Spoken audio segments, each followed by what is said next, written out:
Something is wrong with young people. Not with their intelligence, not with their capacity for compassion, not with their awareness of the problems the world faces. Something is wrong with their inner lives. The data is by now impossible to ignore. Rates of clinical depression among teenagers in the United States tripled between 2007 and 2019. Rates of anxiety disorders among young adults are at their highest recorded levels. Emergency room visits for adolescent self-harm have increased dramatically. Surveys of college students regularly report that significant percentages feel their lives to be without purpose or direction. This is not a crisis manufactured by diagnostic oversensitivity. It is a genuine psychological emergency. Viktor Frankl published his first comprehensive account of the existential vacuum in 1946. He described it as the consequence of two simultaneous losses: the loss of instinctual guidance, the biological imperatives that, in animals, determine behavior without the need for deliberate choice, and the loss of traditional guidance, the frameworks of religion, culture, and community that, in earlier human societies, told people what was worth doing and why.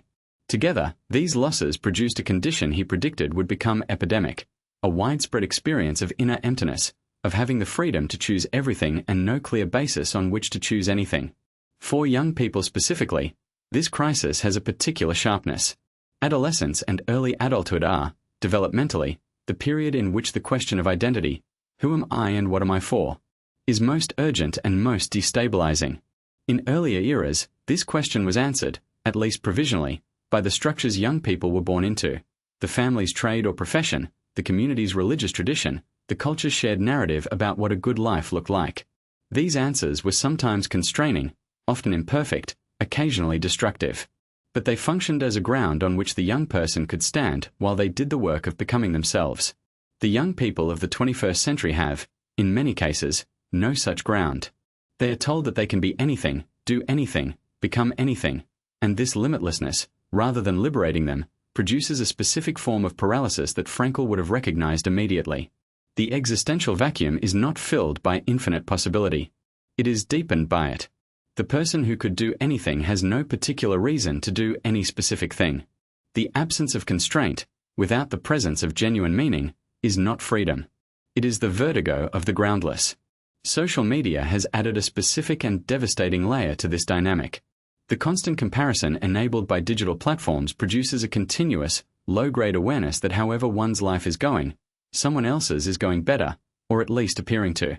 The self-surveillance required to maintain a digital presence turns every young person into the subject of their own hyperreflection, monitoring their own life for evidence of adequacy.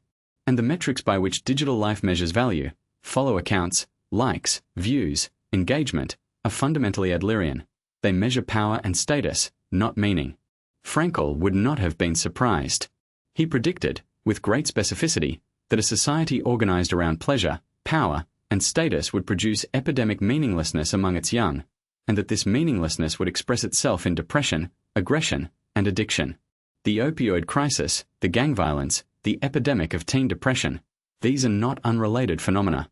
They are different expressions of the same underlying condition, the existential vacuum reaching a generation that has never been given the tools to fill it. The response Frankl would have recommended is not more therapy for symptoms, not more social media literacy campaigns, not better college counseling programs. These have their place, but they address the surface. The deeper response is a culture-wide restoration of the question that Frankl considered most fundamental. What does your life specifically ask of you? Not what do you want, not what are your options, but what is calling for your specific presence, your specific care, your specific contribution to a world that would be slightly different without you in it. Young people are not lacking intelligence or compassion. They are lacking the invitation to ask, and the support to answer, the existential question that Frankl spent his life showing was available to everyone, in every circumstance, at every age. The invitation is long overdue. The response to the youth meaning crisis will not come from technology, policy, or any single therapeutic intervention.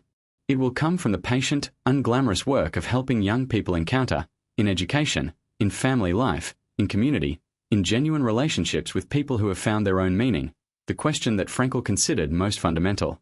Not who are you like, not what do your metrics say about you, not what does your demographic group believe, but what is your specific life asking of you?